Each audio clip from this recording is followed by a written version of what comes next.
Yaorana Sunshine, je voudrais te parler un petit peu du pendule aujourd'hui, je t'en ai jamais parlé, c'est un outil divinatoire, si tu es médium pur t'en as pas besoin, mais comme les oracles etc. Mais en fait tu peux en avoir besoin pour plus par assurance pour d'autres personnes qui viendraient te demander tes services de médium, donc tu peux en avoir l'utilité, hein, c'est avec des planches. Tu peux avoir différentes thématiques et différentes réponses, etc. Donc déjà, comment tu vas choisir ton pendule? Quand tu vas te rendre dans un magasin où tu peux t'en procurer, magasin ésotérique ou différents magasins comme ça, dans le style, généralement tu vas être attiré, c'est un petit peu comme les pierres, tu vas être attiré par un ou plusieurs modèles, hein. Il y en a qui sont complètement différents si tu veux. Et potentiellement, quand tu vas t'approcher du présentoir, il y en a un ou plusieurs qui vont vibrer comme ça sur place. Donc va vers celui qui t'attire, vraiment. J'en avais un à une époque en métal, en forme de goutte d'eau, que j'ai offert à quelqu'un. Donc quand tu te procures un pendule, sache déjà qu'il faut, comme tout objet divinatoire, le purifier, le nettoyer. Donc hier, quand je me suis offert ce cadeau de moi à moi, je suis allé le nettoyer dans l'eau de la mer. Et j'ai choisi un modèle en améthyste. Tu vois, il m'a fait de l'œil celui-là. Et ensuite, tu vas devoir conventionner ton pendule. C'est-à-dire qu'avec un pendule, bon, en dehors des planches, les planches, je t'invite à aller regarder ce que c'est, planches de radiesthésie. Tu auras différentes thématiques qui vont se présenter comme un rapporteur, tu sais, en demi-cercle. Et puis tu auras différentes réponses en fonction des thématiques que tu peux choisir, etc.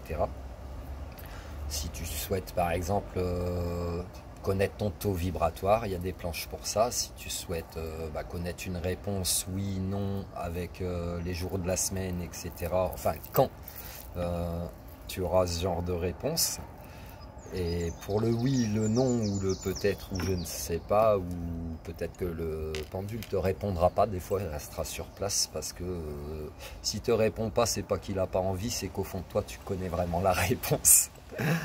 Donc après il faut savoir, une fois que tu l'as purifié, qu'il faut que tu le conventionnes au niveau de ton esprit, c'est-à-dire que tu saches quel mouvement signifie oui, quel moment signifie non, quel moment signifie je ne sais pas. Et puis quand il reste sur place, comme je t'ai dit, c'est pas qu'il n'a pas envie de te répondre, c'est que potentiellement tu as la réponse en toi. Donc moi il est conditionné de la manière suivante, c'est que quand il va tourner, tu vois, dans le sens des aiguilles d'une montre, ça va signifier oui. Pour toi ça peut être le contraire, c'est vraiment ton pendule qui va te donner son mouvement, c'est pas toi qui va lui imposer. S'il me répond non, il va tourner dans le sens inverse des aiguilles d'une montre. Et s'il me répond je ne sais pas, tu vois, le fait de lui-même, il va répondre comme ça, il va osciller de droite à gauche. Et quand il n'a pas envie de te répondre parce que tu connais les réponses au fond de toi, il va rester comme ça sur place.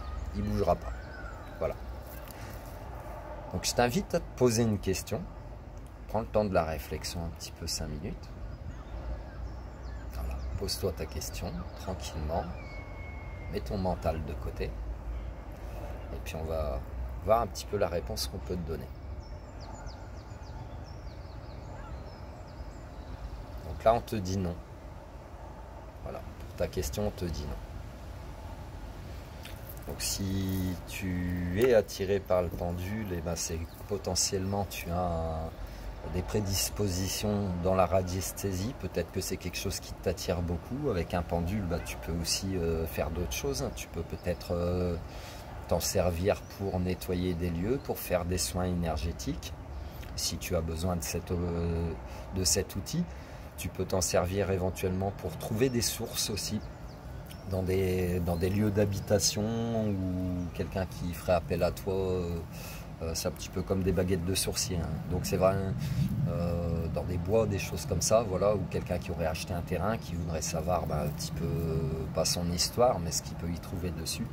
Donc c'est vraiment un outil qui est quand même multifonction, que tu peux te procurer. Donc une fois de plus, comme je te le dis souvent, va vers tes préférences, va vers ce qui t'attire, parce que y a une forme de connexion aussi parfois avec les objets. Voilà.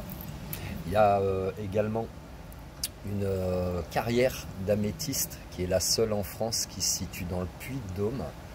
Je t'invite à aller te renseigner sur internet. Tu tapes carrière d'améthyste Puy-de-Dôme, tu trouveras sur un site. C'est un couple de médiums hyper à l'écoute, hyper transmetteurs de leur savoir et qui créaient eux-mêmes aussi des pendules comme ça à base d'améthyste. Ils créent aussi des bijoux, ils font des expositions de pierres, ils font des visites de leurs mines, de l'endroit où ils se procurent l'améthyste et voilà. Je t'invite vraiment à aller voir ces gens parce qu'ils sont d'une gentillesse énorme.